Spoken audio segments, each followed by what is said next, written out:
En Aragón Radio, Villanos de Aragón.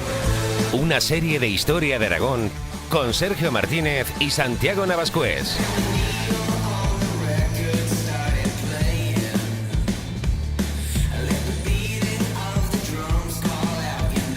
A pesar de ser una frase ya un poco manida, no deja de ser cierto que la historia de algunos personajes históricos contaría desde hace mucho tiempo con grandes superproducciones cinematográficas, novelas y series de televisión vistas en medio mundo si fueran de otros lugares.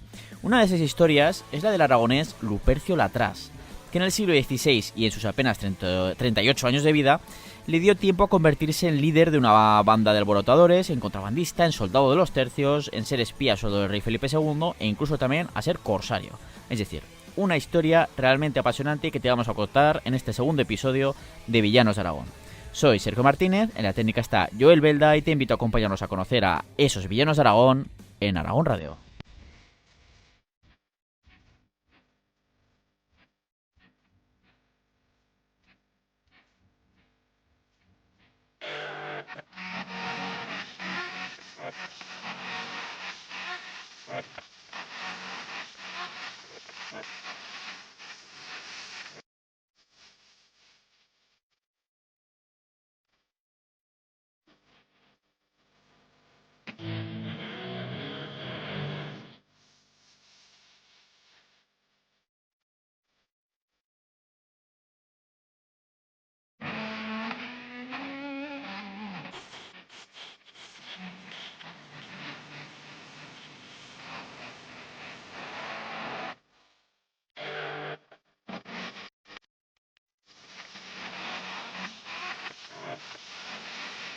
Después del estreno de esta nueva serie que realizamos desde Historia de Aragón, repasando a algunos de esos personajes que hemos llamado Villanos de Aragón, os damos primero las gracias por la gran acogida que habéis dado a este proyecto en el primero de estos 9 episodios de los que está compuesta esta temporada, así que muchísimas gracias a todos por acompañarnos. Y bueno, si en el primer programa nos fuimos hasta inicios del siglo XVIII para conocer a los responsables de esos decretos de nueva planta que eliminaron al Reino de Aragón, todas sus instituciones y fueros, y que como ya vimos va mucho más allá del rey Felipe V, en este segundo episodio nos vamos un poquito más atrás en el tiempo. En este caso para hablar de un personaje pues bastante más anónimo como fue Lupercio Latras. Quedaos con este nombre porque aparte que lo vamos a mencionar mucho a lo largo de este programa, es un señor, o fue un señor, que telita la historia que tiene. Y decimos anónimo cuando realmente no debería serlo, porque como comentaba en la presentación, su historia merece como mínimo una serie de televisiva de varias temporadas porque da para muchísimos giros de guión y lo mejor de todo que sin necesidad tampoco de inventar absolutamente nada. Es que no hace falta decir, bueno, esto hay que... esta parte es un poquito más aburrida. No, es que no hace falta. Y bueno, para conocer su historia me acompaña el doctor en historia, Santiago Navascués. Bienvenido. Santiago, ¿qué te he dicho? Bienvenido, bienvenido Santiago. Hola a todos, queridos oyentes. Bueno, como dices, Sergio, es que bueno, no hay nada que... O sea, no hay nada aburrido en la historia de este señor, ¿no? Y porque tenemos que resumir y no podemos contar todas sus andancias y peripecias en un programa, ¿no? Pero es increíble. Es que es increíble. Bueno, la gente, yo creo, los que no lo conozcan, que seguro que hay gente que no lo conoce, yo creo que van a flipar un poquito. Los que lo conozcan dicen, vamos a disfrutar hoy de lo lindo en estos próximos minutos de programa, porque la verdad es que es muy chula su historia. A ver, también te lo digo. Hay momentos surrealistas que parecen increíbles, sí, que dices, no puede ser. También si te lo ves digo. una película dirías, esto no es posible. Exactamente. También te lo digo que probablemente no me gustaría habérmelo encontrado si hubiera vivido en esa época. Eso también te lo digo. O como mínimo haber sido su enemigo. Pero bueno. El caso es que, bueno, comencemos pues a contar la historia de un personaje que si nos lo cruzáramos hoy en día, como digo, seguro que pensaríamos que es un villano de película. Pero he de reconocer que en mi caso, pues es uno de mis personajes históricos favoritos por varias razones. La primera porque estuvo metido en un montón de movidas, cada una más rocambolesca que la anterior si cabe, y con algunas de ellas si lo viéramos en alguna película actual probablemente pensaríamos que es una invención del mejor de los guionistas, pero que es imposible que eso se produjera en la realidad. Pero bueno, ya sabemos que en muchas ocasiones la realidad supera a la ficción. Y otra de esas razones por las que me gusta la historia de Lupercio Latras, aunque es verdad que no creo que me hubiera gustado mucho, como digo, cruzármelo o tenerlo como enemigo, es que es un personaje más o menos anónimo. Y eso nos saca de esa visión que debería estar más que superada, pero a veces parece que no lo está, de que la historia son los reyes, las reinas, algunos nobles, las batallas, etcétera, las guerras y ya está, ¿no? Y la realidad es que nada más lejos de la realidad, ¿no? La historia es un enorme puzzle, como me gusta decir, de millones de piezas que tenemos que intentar reconstruir de la forma más rigurosa posible, aun a pesar de que sabemos que se han perdido muchas de esas piezas y que tenemos que tener en cuenta todas, ¿no? Las que parecen más importantes y también las más simples o las anónimas casi, ¿no? Porque a veces nos dan en su conjunto casi más información que las cuestiones de las guerras, etcétera, ¿verdad? En primer lugar, lo cierto es que, bueno, no se sabe a ciencia cierta el año de nacimiento de Lupercio, ¿no? Santiago, que se coloca más o menos entre los años 1550 y 1555. Bueno, una vez colocado cronológicamente, aproximadamente, ¿quién era Lupercio Latras? ¿Dónde nace? ¿Quién eran sus padres? ¿Quiénes eran? Cuéntanos un poquito sobre sus orígenes. Vale, bueno, pues este personaje nació en el Valle de Hecho y fue el tercer hijo pues de María de Mur Rebolledo y Entenza y de Juan Sanz, que era señor de Latras. Por eso se llama Lupercio Latras, porque era... Nunca mejor dicho que has dicho este personaje con todas las letras. Personajazo. Personajazo, podríamos decir, sí. Sí. Bueno, entonces, bueno, es decir, que venía de una familia de la baja nobleza, con cierta ascendencia, incluso algunos contactos importantes. Su familia, bueno, pues había servido, ¿no?, varias veces en los ejércitos imperiales, ¿no?, de la monarquía hispánica, varios familiares suyos, etcétera, ¿no? Pero eran de la baja nobleza, ¿no? Lo que pasa es que, claro, no era el primogénito y por tanto pues no era el heredero, ¿no? Y entonces, lo cual pues debería haberle llevado, siendo un camino normal, pues a realizar una carrera militar o eclesiástica. Sí, pero al final su camino no fue precisamente normal. No, o al menos, al menos lo canónico, ¿no? Que solía ser normal en figuras de este tipo. Claro. Entonces, como vamos a ir viendo, pues Lupercio Latras no era muy de seguir esos caminos preestablecidos, además de ser una persona con un particular sentido de la justicia, ¿no? Entonces, las primeras noticias que empezamos a tener de Lupercio son de cuando todavía siendo muy joven empezó pues a liderar una cuadrilla de alborotadores que con el paso del tiempo pues empezó a causar no pocos problemas en la zona pirenaica y también del Somontano. Era una sociedad muy violenta y había como diferentes bandas que trabajaban al servicio de mejor postor. Había gente que les contrataba como guardaespaldas, gente que les contrataba pues para hacer de las suyas a sus rivales políticos, económicos, etcétera, etcétera. Sí. Estamos en ese tipo de sociedad. Es que, ¿no?, esta parte de su historia es casi como estar viendo la película esta de Stanley Kubrick, la Naranja Mecánica, ¿no? Sí. Porque estamos hablando de esta cuadrilla liderada por Lupercio Latras, que empezó a cometer desórdenes, actos de pillaje, contrabando a ambos lados de los Pirineos, violencia gratuita, en fin. Y de hecho es muy probable que el personaje al que el poeta y también cronista Lupercio Leonardo de Argensola llama el Rodamonte aragonés, en el romance llamado Por las montañas de Jaca, pues este personaje es probable que esté inspirado en nuestro protagonista de hoy, en este Lupercio Latras, o eso se comenta. Claro, probablemente, probablemente. Entonces, bueno, al final la cosa a esta cuadrilla, ¿no?, pues se les fue de las manos y protagonizaron varios altercados bastante graves en Jaca y en Hecho que acabaron en varios asesinatos, ¿no? O sea, tuvo que ser de tal magnitud el asunto, ¿no?, que que el grupo que lideraba Lupercio, pues hasta que el mismo rey Felipe I de Aragón, Felipe II de Castilla, sí, pues tuvo que tomar cartas en el asunto. O sea, sería la primera vez que la vida de Lupercio el monarca, que era, recordemos, una de las personas más poderosas del mundo en esa segunda mitad del siglo XVI, se crucen, aunque sea de forma indirecta. Y es que el rey escucharía varias veces a lo largo de su reinado y por diferentes circunstancias el nombre de Lupercio Latras. Desde luego que sí.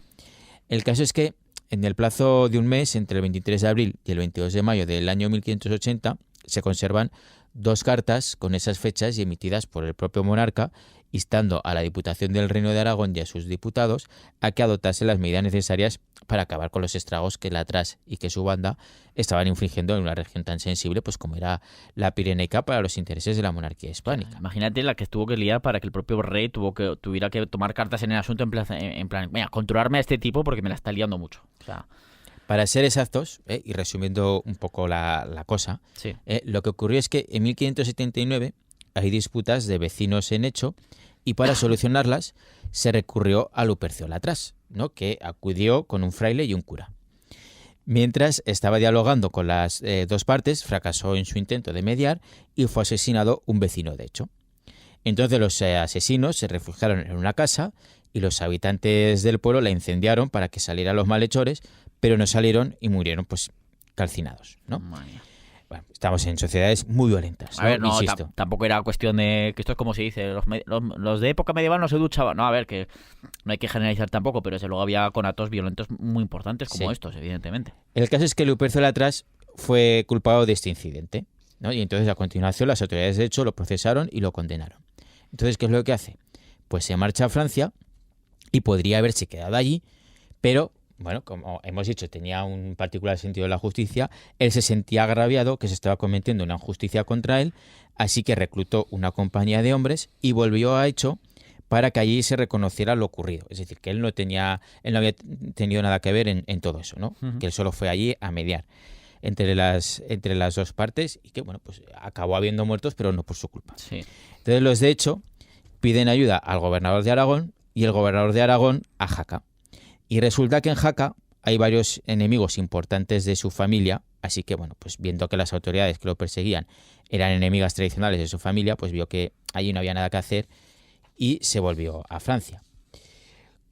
Como solía ocurrirle a casi todo el mundo que huía a Francia, tierra de protestantes hugonotes, fue acusado de hereje y perseguido por la Inquisición, ¿eh? Y como no podían hacerse con él porque estaba en Francia, pues la Inquisición lo relajó en efigie. ¿Qué es esto de relajarlo en efigie? Bueno, pues que como cuando la Inquisición no te podía apresar, pues hacían un muñeco de paja, ¿no? del acusado, Ujú. y lo quemaban, Claro. ¿no? Era como una sustitución de... Sí, ¿eh? en plan, pero como te pillemos sin carne y hueso, ya verás. Sí, Bueno, eso es. el caso es que mencionábamos antes el tema de que Felipe II toma cartas en el asunto por esos desmanes en esa zona pirenaica, porque era una zona pues muy importante para la política de la monarquía hispánica, ¿no? Y también ahora mencionabas el tema de los hugonotes franceses, que no es que toda Francia fueran protestantes ni muchísimo menos, pero empezaron a ser muy importantes. Pues bueno, vamos a ver un poquito esto, porque aquí nos tenemos que ir incluso a la geopolítica de la Europa de ese momento, ¿no? En la que por supuesto estuvo metido ahí Lupercio Latras. Y es que, bueno, la vecina Francia fue siempre una de las grandes enemigas de la monarquía hispánica, ¿no? De ese imperio español, que a la postre era en ese momento la primera potencia mundial.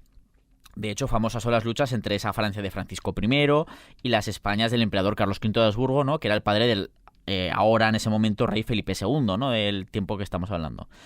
Pero en Francia, que hacía frontera con algunos de los núcleos más importantes del protestantismo europeo, pues va creciendo el número de protestantes, no mayoritario, pero luego va creciendo, ¿no? A los que se conocía, pues eso, como lo que has comentado tú, Santiago, como los hugonotes, ¿no? Y bueno, el propio Francisco I y su hijo y sucesor, que fue Enrique II de Valois, pues más o menos los mantienen a raya, eso sí, con una política de mano dura contra los protestantes, o sea, firme, ¿no?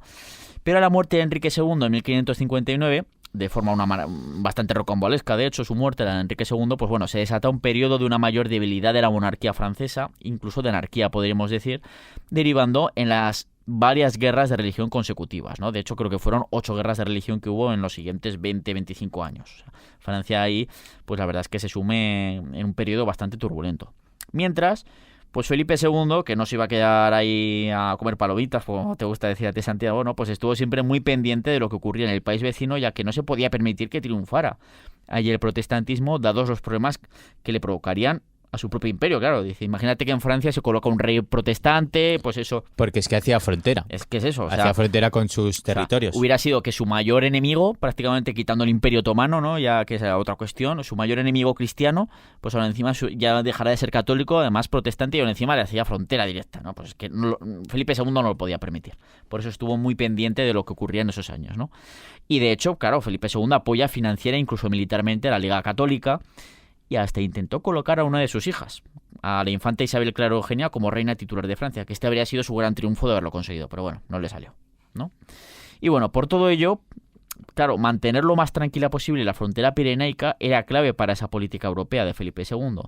Y de ahí que en 1580 Felipe II se encargará personalmente de que metieran en vereda a Lupercio y a su banda, y esos desmanes que se estaban provocando alrededor de él, y fuera culpable o no de muchos de ellos, ¿no? Y dicen, oye, que ya vale, que esto lo tengo que tener tranquilico, que Francia está al otro lado de los Pirineos y no puede ser que aquí estéis con estas movidas.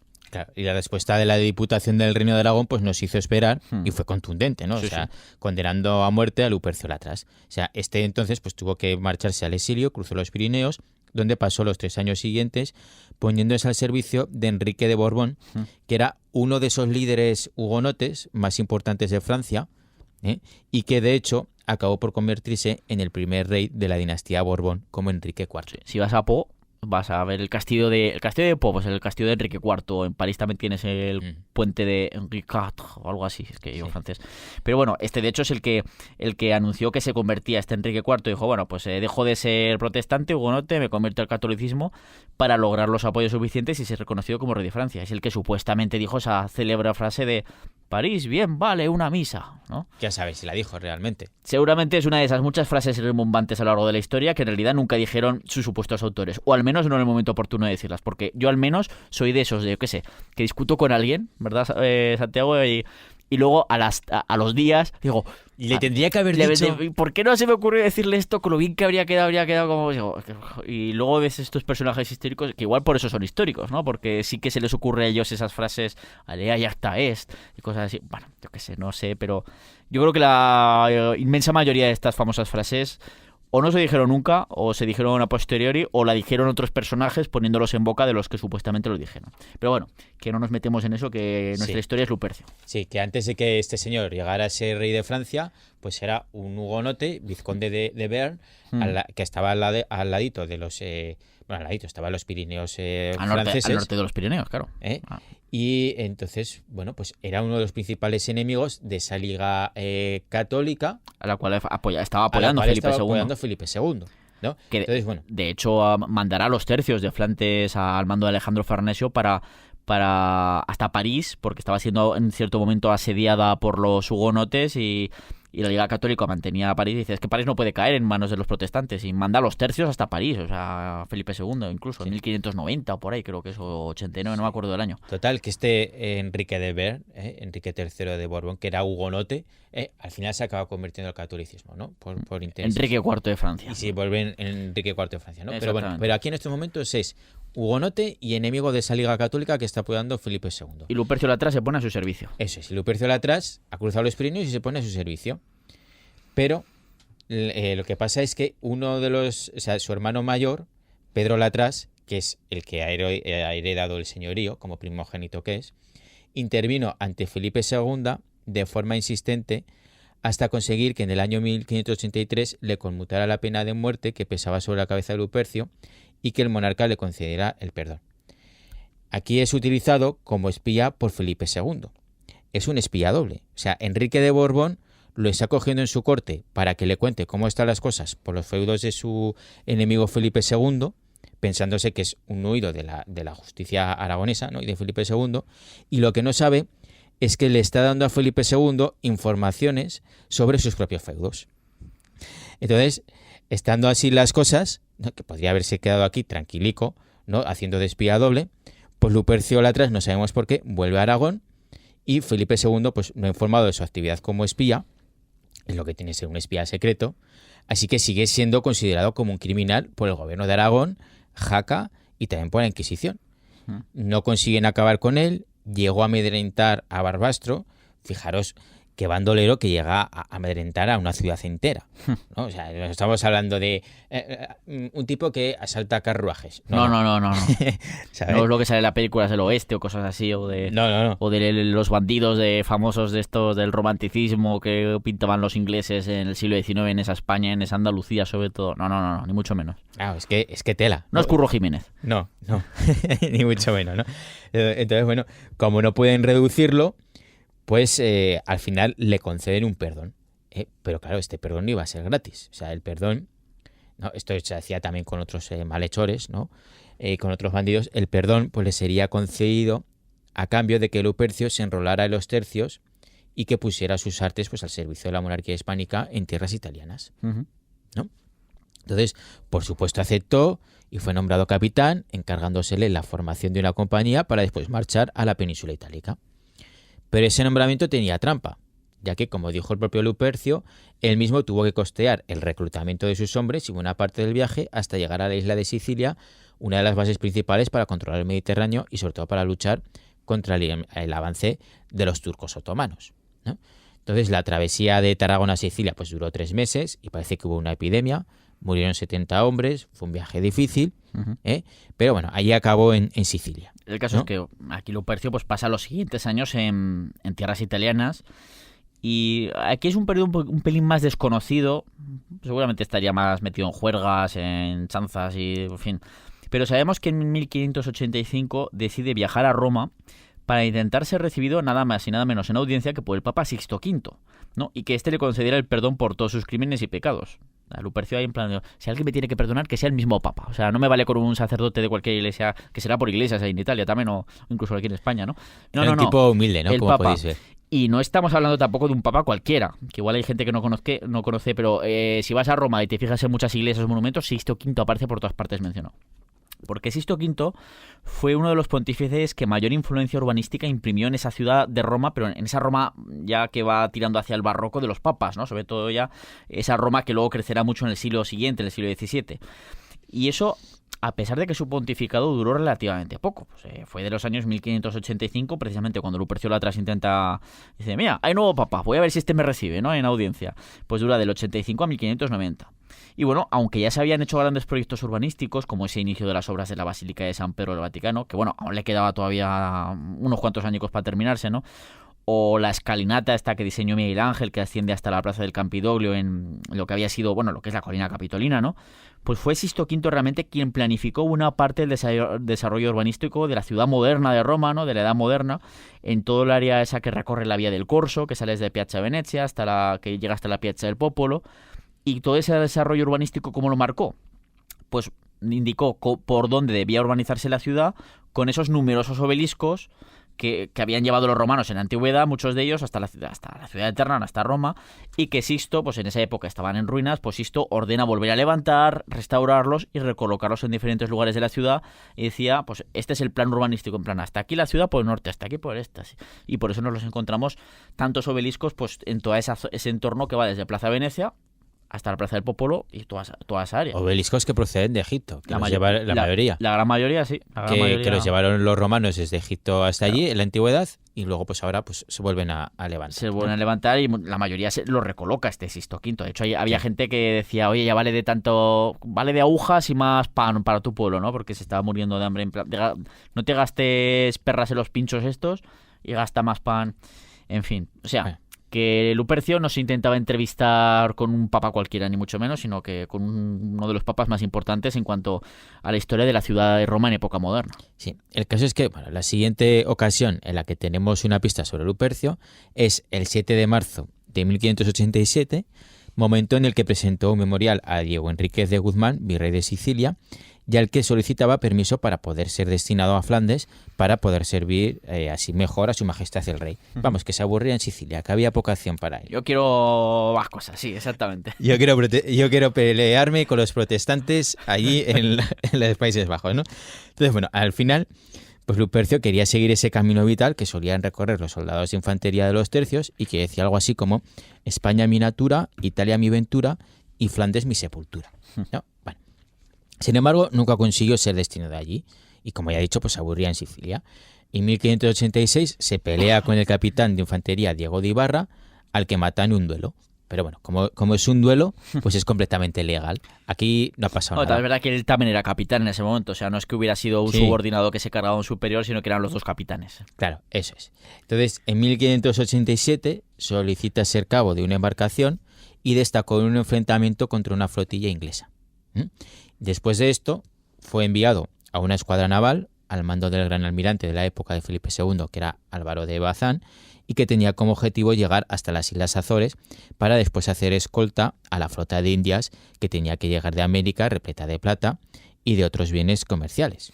Claro, aquí hay que recordar que desde el año 1580 Felipe II de Habsburgo también era rey de Portugal y de todo su gran imperio colonial, en una Unión Ibérica que amplió todavía más el poderío de los Austrias durante varias décadas hasta la rebelión portuguesa iniciada en el año 1640. Claro, es que esto es una movida también, porque es que recordemos que está aquí la historia del rey Sebastián de Portugal, que era un chavalico joven cuando llega al trono, creo que era familia de Felipe II, y pues que no tenía herederos todavía, y en sus ansias de gloria de joven, en plan, bueno, mi reinado tiene que ser recordado por grandes conquistas, grandes hazañas, pues decidió hacer una cruzada y empezar a conquistar, a seguir las conquistas que había hecho Portugal anteriormente en la zona del actual Marruecos, ¿no? Y Felipe II incluso le dice, igual te estás pasando y el rey Sebastián, que era un chaval, te dice, este tío, que creo que era su tío o tío no sé cuántos, dice, este me tiene envidia. Y dice, no, que voy yo.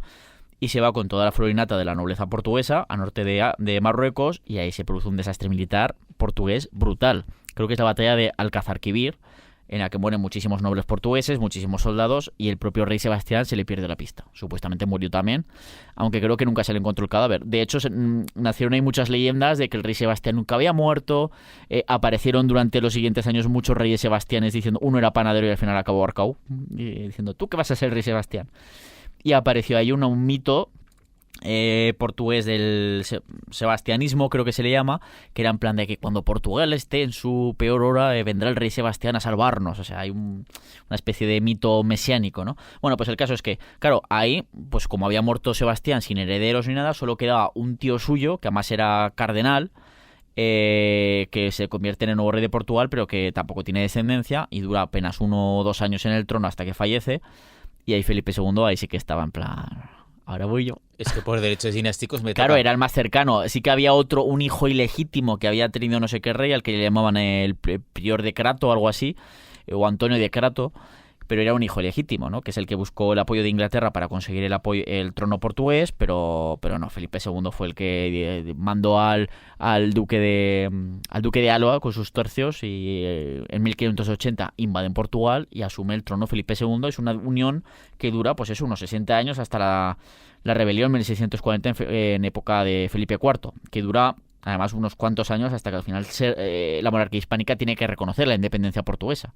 Claro, y entonces, en esas circunstancias, ¿no? Después de producirse esta unión, ¿no? Ibérica, pues las Islas Azores pues, se habían convertido en una base perfecta en mitad del Océano Atlántico para poder proteger el comercio indiano de la actividad pirática ejercida principalmente por los ingleses y holandeses, ¿no? Sí, Entonces, sí. O sea, los metales preciosos de América no iban partiendo durante todo el año hasta la península ibérica, no. O sea, se acumulaban en la costa y desde allí partían en una sola misión, ¿no? Pues, o sea, todas... Decenas, incluso de cientos de barcos que iban entre cargueros y ya los barcos de protección que se les ponía, claro. Una vez al año.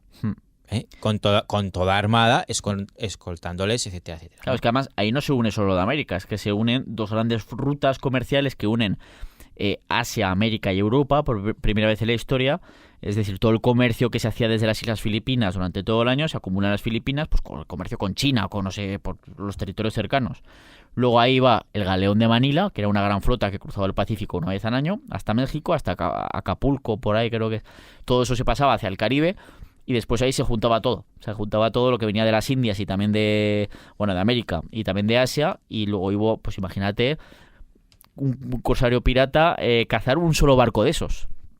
Se jubila y claro, ahí empezaban pues esos acosos constantes, ni en el caso de Inglaterra con Isabel I de Portugal, sí, Isabel I, Tudor, la reina virgen, ¿no? Como se la ponía, pues que hay de Inglaterra, que se la está ahí pues un poquito, pues todo el rato pues mandando este tipo de expediciones, los holandeses también, porque a partir de 1568 se rebelan los holandeses contra Felipe II y empieza esa guerra de los 80 años. Es que fue, pues claro, las Azores era una base perfecta para eso y ahí acabará Lupercio Latras. Claro, entonces, sí, en esta flota, ¿no?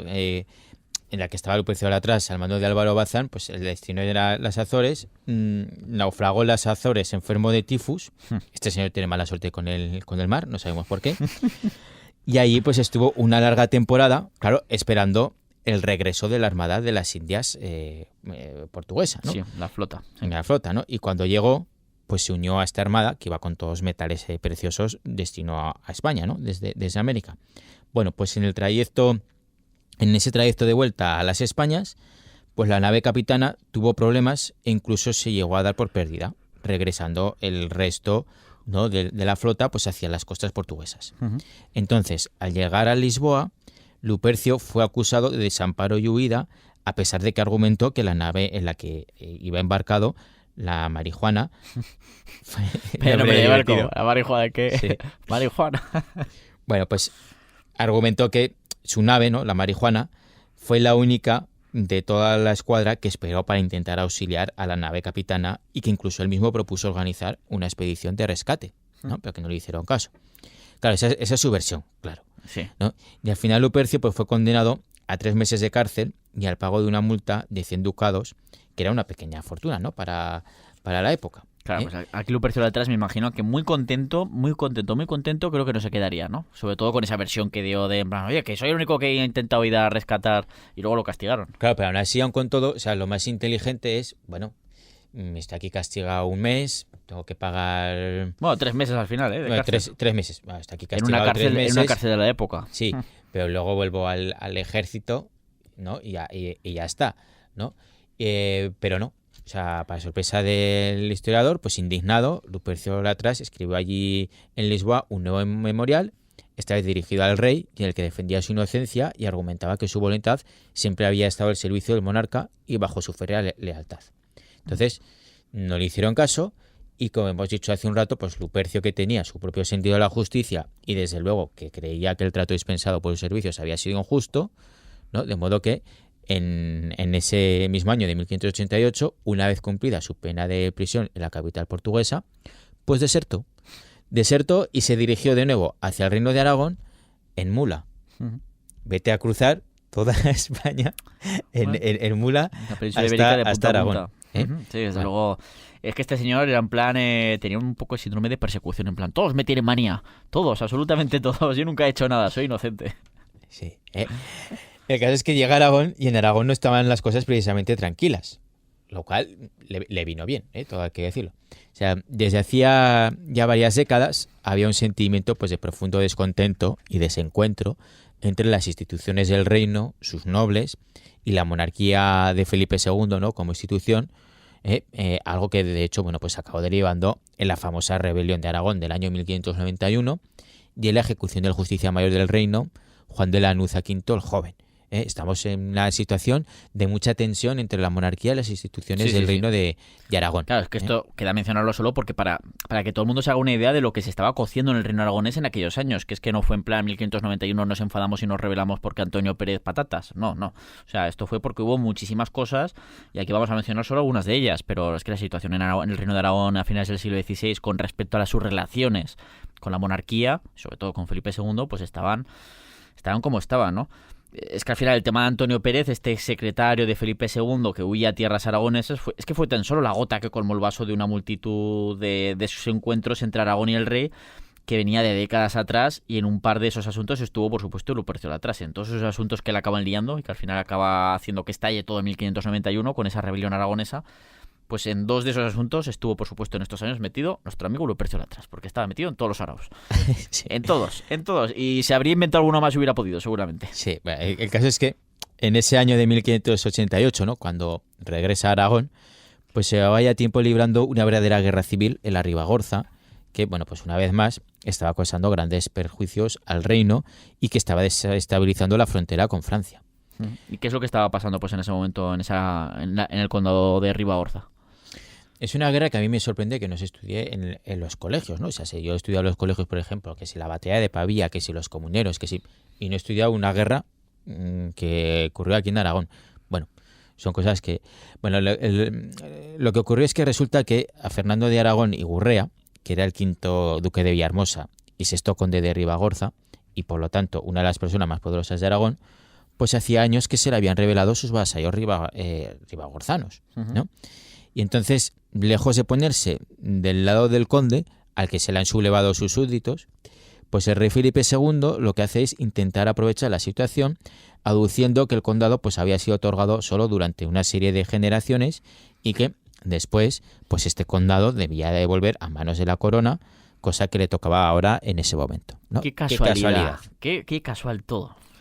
Claro, Felipe II lo lógico es que se hubiera puesto, le hubiera caído bien o mal, pero lo lógico es que se hubiera puesto del lado del señor feudal, ¿no? Del conde de Ribagorza, que además era también el duque de Villahermosa, que prácticamente en esa época era la familia noble más importante de Aragón, por esas alianzas que tenía.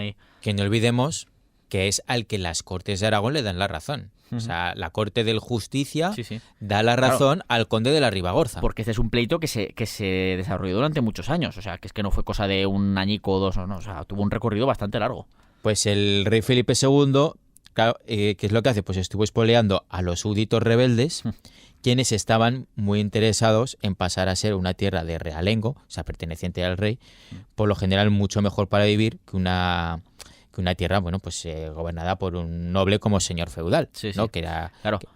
Todo esto bajo mano por Esto parte bajo mano. de Felipe II. O sea, Sí, y a pesar de las resoluciones de Claro. la Corte del Justicia de Aragón. Supuestamente acepta lo que dice el Justicia de Aragón, ¿no? Y dice, bueno, vale, venga, tienes razón. Pero luego bajo mano lo que está haciendo es financiar a los rebeldes, a los vasallos rebeldes para que sigan haciéndole la puñeta. Y al final, pues para que o bien diga el rey, bueno, se te ha ido totalmente de las manos, tengo que intervenir directamente, me quedo el condado, o que el propio conde de la Ribagorza, también duque de Villahermosa, pues dijera, venga, vamos a negociar, que me quito este muerto de encima, a ver, ¿qué me das a cambio? Que es lo que acabó pasando, de Sí. hecho. O sea, al final, pues el duque de Villahermosa entregó a la corona el condado de Ribagorza a cambio de recibir otros territorios en otras zonas, creo que por Castilla o por ahí. Sí, el caso es que cuando llega Lupercio Latras, ¿no? Está en ese contexto de que hay esa guerra de la Ribagorza, ¿no?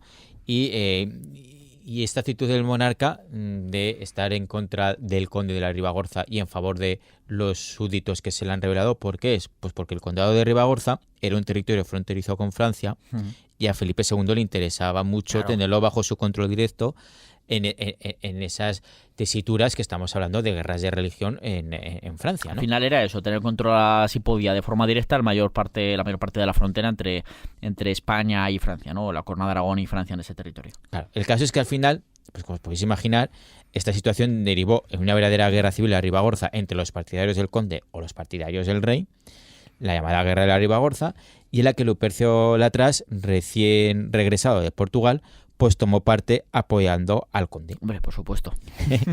Claro, lo que le enemista una vez más con el monarca y las autoridades que emanaban del trono. O sea, el virrey le manda, por ejemplo, una carta diciendo, oye, que el monarca no está a favor del Claro, conde, ¿no? O sea, no te pongas al servicio del conde. Estate quietecito, Lupercio, por favor. Claro, y Lupercio le contesta que no podía hacer por menos otra cosa que por el conde, que consideraba una justicia lo que estaba sufriendo el conde, y que además confesaba que le permitía hacerse una pequeña fortuna. ¿No? Claro, porque estando en la zona, volviendo a esa zona, pues Lupercio Latras volvió a liderar una vez más, de nuevo, pues una de esas cuadrillas, ¿no? Con las que volvió a empezar a practicar el bandolerismo, al servicio de supuestamente del conde de Ribagorza, que ya me dirás tú. Pero actuando además, es que en algunas ocasiones llega a algunas localidades y empieza a actuar como cumpliendo, yo vengo aquí a cumplir las órdenes del rey. O sea, en plan, y conseguir que muchas autoridades de algunas zonas se pongan a su favor, pensando que, claro, es una especie de emisario del monarca, cuando estaba haciendo todo lo contrario.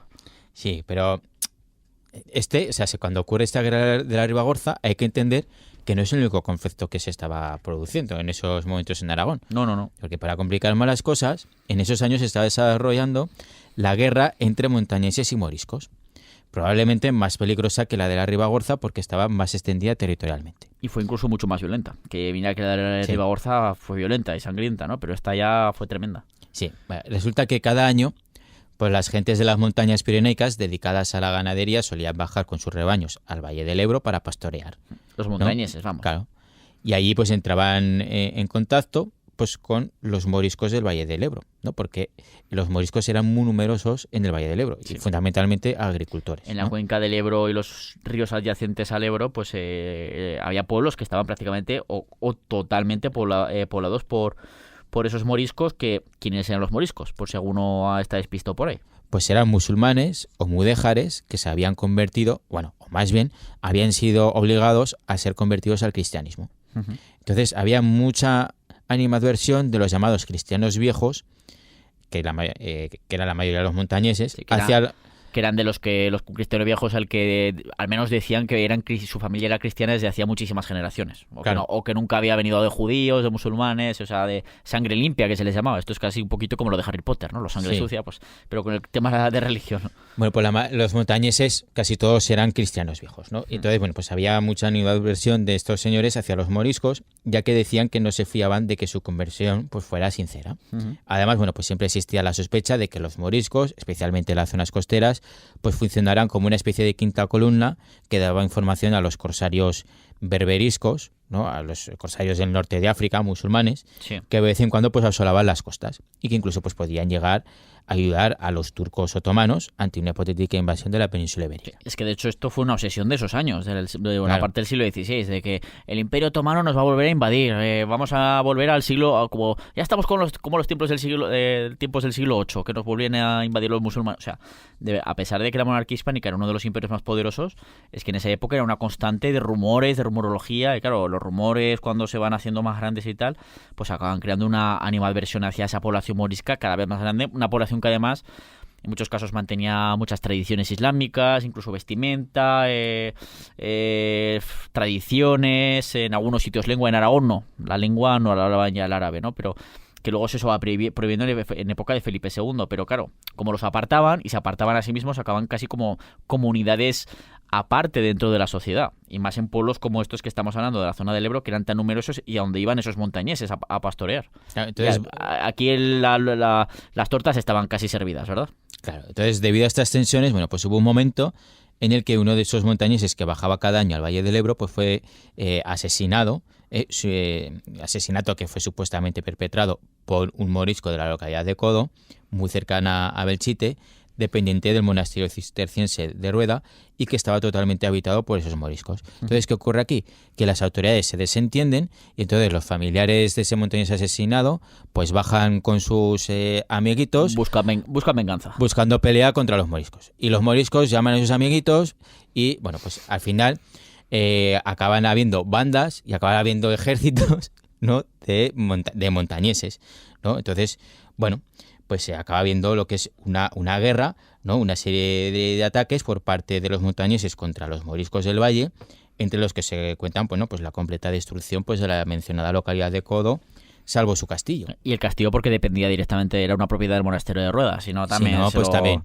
¿no? Hoy no queda nada, lamentablemente, de ese castillo. Ahora creo que se han empezado unos estudios arqueológicos para ver si en la zona donde se piensa que está el castillo, para descubrir un poquito su cimentación, a ver qué es lo que nos cuentan. A ver. Entonces, bueno, como se suele decir, pues a río revuelto ganancia de pescadores, ¿no? Porque Lupercio Latras participó en toda esa escalada de violencia del lado de los montañeses para intentar conseguir pues que luego estos se pusieran del lado del conde de la Ribagorza. Es decir, le faltaban hombres para ofrecer sus servicios al conde de la Ribagorza, ¿no? En esa guerra de la Ribagorza contra sus súbditos que se le han rebelado.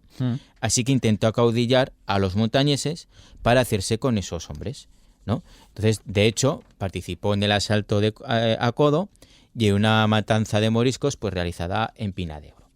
Sin embargo, ¿qué ocurrió? Pues que con esto acabó la guerra de montañeses y moriscos, ese fue el final, o sea, la destrucción de Codo y una matanza en Pina de Ebro, ¿no? De moriscos, y a la vez el conde de Ribagorza negoció con Felipe II poniendo fin a la guerra de la Ribagorza. ¿Y cómo se le puso fin? Pues bueno, pues porque el conde de Ribagorza cedió el condado a cambio del título de conde de Luna y en el reino de Valencia las encomiendas de Besís y Castel de Castells, Terés y Teresa, con lo cual, acabadas estas dos guerras, Lupercio se quedó sin causa, haciendo todo tipo de pillerías. Rebelde sin causa. Claro, así es, ¿no? Lupercio Latras, rebelde sin causa. Igual es el título, no sé si habrá sido el título que le hemos puesto al programa, ya veremos a ver. Lo de rebelde sin causa, porque es que quedaría muy bien, ¿verdad? Sí. El caso es que, bueno, la situación creada estos años es que fue tal que el virrey de Aragón que antes mencionabas, que Juan de Gurrea en estos años, comenzó una persecución contra el propio Lupercio y esa cuadrilla que había formado, ¿no? Pues para intentar poner fin a sus desmanes, ¿no? Los cuales se habían extendido incluso hasta el territorio navarro. O sea, en ciertos momentos lo encontramos por la zona de Sangüesa, ¿no? Lupercio ocupó también militarmente a Insa por medio de un engaño. O sea, es que se va moviendo de un lado a otro. La toma en nombre de los diputados de Aragón, supuestamente, diciendo que los diputados le han ordenado que tome a Insa porque Felipe II quiere acabar con las libertades aragonesas. O sea, es que aquí hay un follón tremendo. Claro, en ese contexto, ¿no? Que explicábamos, en el que se palpaba en el ambiente un enfrentamiento entre el rey Felipe II y el reino de Aragón. Pues va a Insa, que es foralista a más no poder, y dice que vengo en nombre de la Diputación del Reino. Y entonces, bueno, pues le abre las puertas. Claro, el caso es que, estando así las cosas, las tropas del virrey de Aragón inician una persecución que les llevan por todas las 5 villas, recorren Sos, un castillo, Tauste, Eje de los Caballeros, todo en persecución de Lupercio, ¿no? Haciendo que este y sus tropas, su cuadrilla, se sientan cada vez más acorralados, pero finalmente consiguió escapar, porque este siempre tenía una forma de escabullirse, ¿no? Y acaba yéndose hacia el este. Claro, aquí llega un momento en el que el mismo virrey, en persona, sale entonces con más tropas desde Zaragoza, pues para intentar atrapar a Lupercio Latras, primero en la localidad de Luna y luego ya en dirección hacia Candasnos, hasta acorralarle en la fortaleza de Benabarre, que era un reducto que pertenecía precisamente o había pertenecido al conde de Ribagorza, ¿no? Pero bueno, lo más curioso de todo es que durante estas persecuciones, claro, es que esto ya me hace, es que no sé, es en plan, venga, vamos a ver. El virrey de Aragón, claro, lógicamente en estas persecuciones y está hasta las narices de Lupercio Latras, pues pone precio a la cabeza de Lupercio, ¿no? Al cual pues trataba ya como un simple bandolero y alborotador. ¿Qué hace Lupercio? Pues ni corto ni perezoso, al enterarse, hizo lo propio y puso también precio a la cabeza del virrey. Este señor era un fuera de serie. Es que es normal que le tenga yo cariño a la historia. Que como digo, no me habría gustado cruzarme con él. También te lo digo, ni haber, por supuesto no haber sido su enemigo. Pero es que este señor es que al final le coges cierto cariñico y dices, venga, va. Era un echado para adelante. Era chulo hasta la médula. Se queda, pero bueno, al final es que es un verdadero villano de Aragón. O sea, es que al final, fíjate en todos los fregados que está metido. Y aún así no hemos terminado todavía su historia. No. Porque al final, bueno, acorralado como estaba, tuvo al final que no vio otra forma que marcharse de nuevo del Reino de Aragón. Intenta regresar a tierras portuguesas, aunque poco después dice, venga, que vuelvo para Aragón, vuelvo al terruño, vuelve a intentar instalarse en Aragón, pero de forma aquí infructuosa, ¿no? No le dejan porque le están buscando por todas partes, en todas las localidades hay bandos de persecución a Lupercio Latras por parte del virrey. Y el caso es que las cosas no pintaban muy bien. Claro, y entonces, pues aquí, una vez más, volvió a intervenir su hermano mayor, el respetable, Pedro Latras. Pobre ¿no? Pedro. El que heredó el señorío. Las tragaderas que tuvo que tener. Claro, y entonces pues intervino en su favor ante el rey, consiguiendo de nuevo recibir el perdón real. Pero esta vez, claro, el precio de la remisión, ¿no?, de este perdón, no sería de nuevo el ingresar en los tercios como unos años antes, sino que esta vez pues sería volver a marcharse al extranjero, sí, pero en calidad de espía al servicio del rey. Como yo lo había hecho en su momento. Claro, en el extranjero lo acogían como enemigo del rey Felipe II, claro, ¿no? Porque estaban en guerra con Felipe II, para que les contara las cosas de su enemigo, ¿no? Claro, es que aquí es todo este tema del espionaje, que parece algo más moderno, ¿no? Incluso del siglo XX y sobre todo, pues, esas historias de la Guerra Fría o cosas de películas y las novelas de James Bond, ¿no? Pues lo cierto es que siempre realmente ha existido el espionaje e incluso el desarrollado por la monarquía hispánica de los Habsburgo y sobre todo en época de Felipe II fue realmente potentísimo. El espionaje de la Edad Moderna bueno, hay historias preciosas, ¿no? No, preciosas o al menos fascinantes. Porque fascinantes como la de este señor. Preciosas tampoco. ¿No? Como la de este tío, ¿no? Como la de Lupercio Latras. Ahí está, bueno, pues paseándose pues en Francia y después en Inglaterra, así como espía doble, contándole las cosas que se cuecen por allí a Felipe II, ¿no? Actuando al servicio de la monarquía hispánica, claro, ¿no? Pero ellos sin saberlo, los franceses y los ingleses sin saberlo. Es que recordemos que el Imperio Español llevaba años, ya lo hemos dicho, interviniendo en esas guerras de religión en Francia, pero además estaba en guerra ya también con Inglaterra desde antes eran las cuestiones de los piratas, pero ahora ya oficialmente estaban en guerra desde 1585, ¿no? Porque por lo que la información que pudiera recopilar Lupercio Latras era muy importante.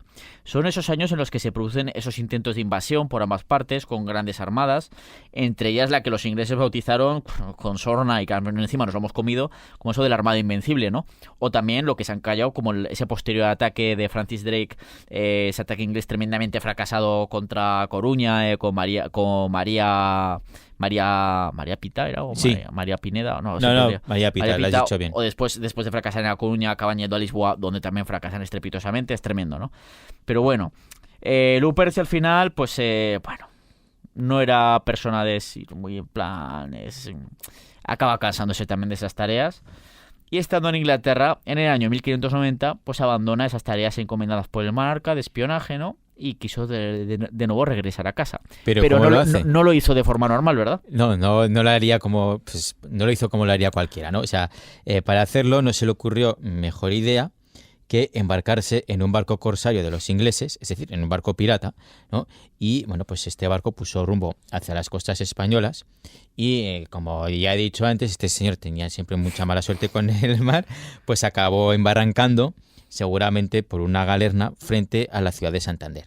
Uh-huh. Entonces allí las autoridades hicieron prisioneros a toda la tripulación, incluyendo a Lupercio Latras, siendo conducidos al Alcázar de Segovia, donde fueron sentenciados a muerte por ser considerados piratas y prisioneros de guerra, ¿no? Exactamente. Allí ya Felipe II vio que no se podía sacar pues más sustancia de este señor, ¿no? Bueno, Digamos, igual ni se enteró de que estaba Lupercio atrás, pero Y claro, dijo- estaba en un barco enemigo y bueno, sí. y sobre todo pirata, ¿no? Y bueno, ahí acabaron las andanzas de Lupercio Latras en el Alcázar de Segovia en el año 1590 con menos de 40 años de edad, pero habiendo vivido 100 vidas, realizando 1000 fechorías y ganándose un puesto entre esos villanos de Aragón. Aunque hay que reconocer que esta pues está entre los villanos con historia de película realmente, ¿no? Es que este señor se merece una película, novelas y de todo porque es una historia apasionante y le cundió mucho en sus 30 y tantos años de vida como hemos visto. Y yo creo que me podéis permitir, como he dicho, pues oye, que sea una de mis historias favoritas porque es un personajazo tremendo. Tuyo no sé, Santiago, pero desde luego mío está en el top. Como historia es fascinante. Es fascinante. Y como hemos dicho, que aunque ya lo hemos dicho que es algo manido, si este señor hubiera nacido en Wisconsin o en Oxford o en un sitio así, pues tendría muchas superproducciones, te lo digo yo. O sea, Y es que hay episodios que están un poco envueltos entre la leyenda también, ¿no? Que no sabemos hasta qué punto serán verdad o no, pero que me gustaría creer que sí, como por ejemplo cuando está acorralado en Candasnos, que se escapa de ahí porque, bueno, se enteran de la contraseña de los guardias y la dicen y salen tan capaces. qué tremendo. O luego en Benabarre, que soborna a los guardias que están ahí. Sí, es que es tremendo, es tremendo. Pero bueno, hasta aquí llega este episodio porque nos quedamos ya sin tiempo y Santiago, nos vemos y nos escuchamos en el tercer episodio de Villanos de Aragón.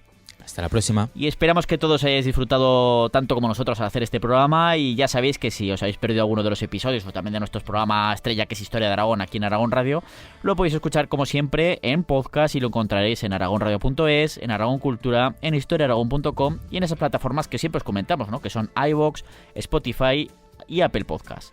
Dejadnos vuestra opinión, vuestros comentarios, suscribíos también a nuestros canales para que siempre os salga la notificación de oye, hay nuevo programa de Historia de Aragón o de Villanos de Aragón y así no os perdéis ninguno.